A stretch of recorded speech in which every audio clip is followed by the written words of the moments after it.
അവിടെ മയിലിനെ കാണാൻ പോട്ടെ. മയിലിനെ കാണാൻ നേരിട്ട് കാണട്ടെ. ഹായ്.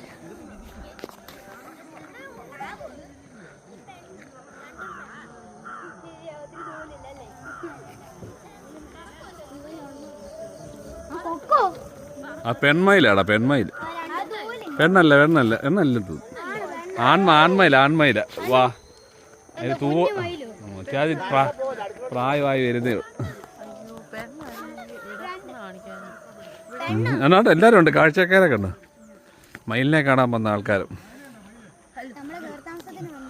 ഞങ്ങളുടെ എൻ്റെ പെങ്ങടെ വീടിൻ്റെ പെരകൂതാശി അതിന് വന്ന അതുകൊണ്ട് അപ്പോൾ മയിലിനെ കണ്ടിട്ട് പോവാം. നമ്മുടെ അതിഥികളാണോ നിങ്ങൾ? അതിൽ ഇങ്ങനെയൊന്നും കാണാമല്ലോടാ. തീറ്റയെ കൊടുക്കണം കേട്ടോ. നീ കൊടുക്കുമോ തീറ്റി? വയറിലിട്ടോളാനോ? വാ മയിലേ.